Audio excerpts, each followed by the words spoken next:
Ny tena kristianina dia manaiky ny vadiny. Zava-dehibe ho an'ny vehivavy ny manao asa fanompoana, ny mafana fo ary mandray andraikitra any amin'ny toeram-pivavahana samihafa na koa mazoto miantra olona, fa misy toetra iray tena takian'Andriamanitra amin'ny vehivavy kristianina, saingy betsaka ny tsy mahalala azy na hodiny izay mahalala azy fanina fa tsy tanterahany, dia tsy inona izany fa ny fanekena ny lehilahy na ny vady. Miresaka sy milaza an'izany ve nefa ny Baiboly? Eny, ary tena andalan'ny soratra masina maromaro mihitsy no manafatrafatra amin'izany. Anisan'izany ny voasoratra hoe: ianareo vehivavy, maneke ny vadinareo tahaka ny anekena ny tompo, fa ny lahy ny lohan'ny vavy, dia tahaka ny Kristy koa no lohan'ny fiangonana ary izy no mpamonjy ny tena. Fa tahaka ny anekena ny Kristy no aneken'ny vavy ny lahy amin'ny zavatra rehetra.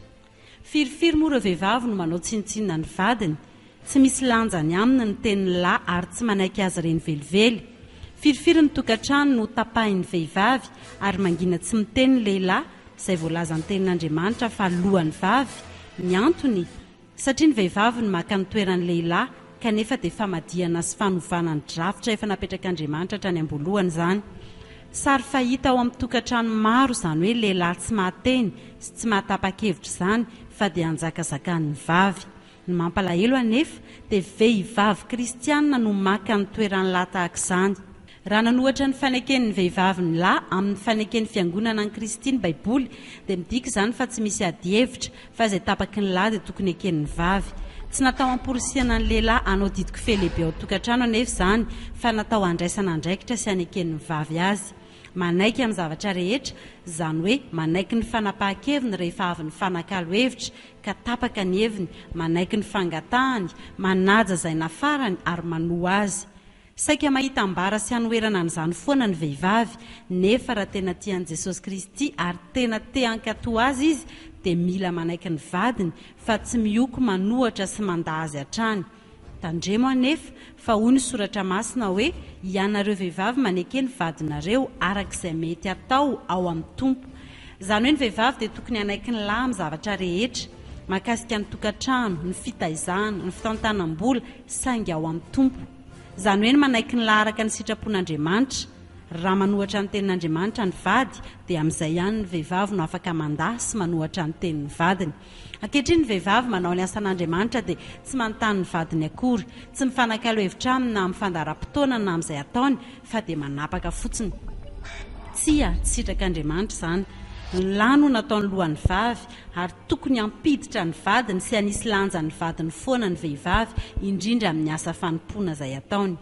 Misy mihitsy aza ireo vehivavy ny pasteur no ekeny kokoa noho ny vadiny, ka rehefa hanao zavatra na misy ataony izy dia ny pasteur no akanevitra fa tsy ny tenin'Andriamanitra izay manantitra fa ny vady no tokony ekena.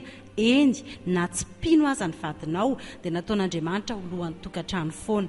Tadidio fa raha nanao ny vady Andriamanitra tany am-piandohana dia tao amin'ny taolatezany Adama no nakany izany, tsy nataony ambony na ambany fa sahalaminy, araka ny voasoratra hoe vady sahaza. Amin'ny teny frantsay moa dia mahalaza azy tsara ny hoe aide semblable ny vehivavy, izany hoe mpanampy ary mitovy amin'ny lehilahy.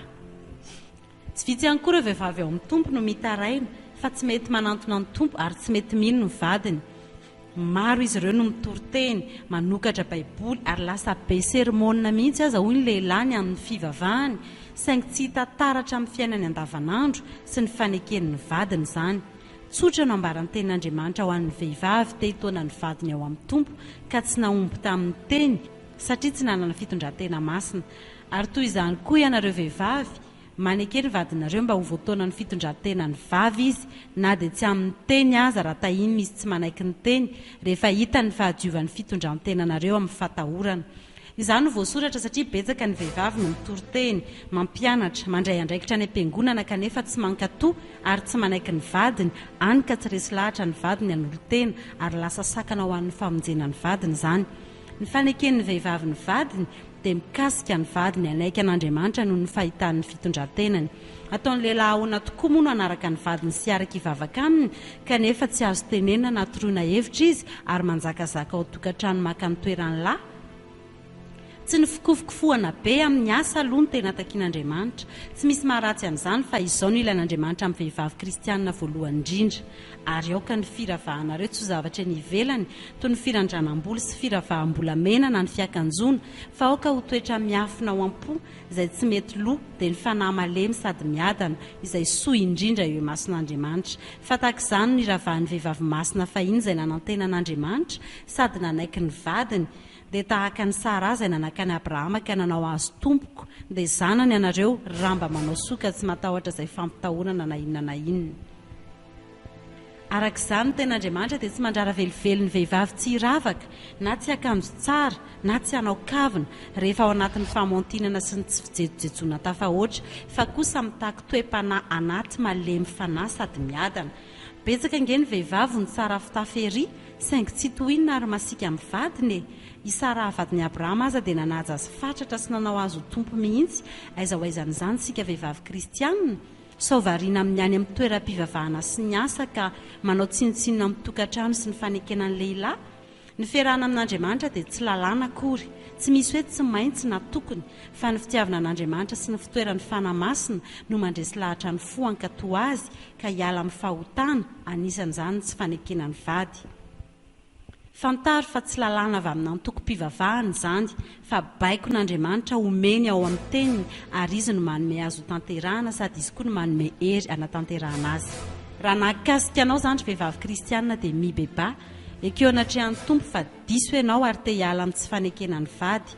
Tsy ny mpitandrina na ny zoky ara-panahy no hanoranao ny fiaina-tokantranonao, fa Jesosy Kristy lohan'ny fiangonana.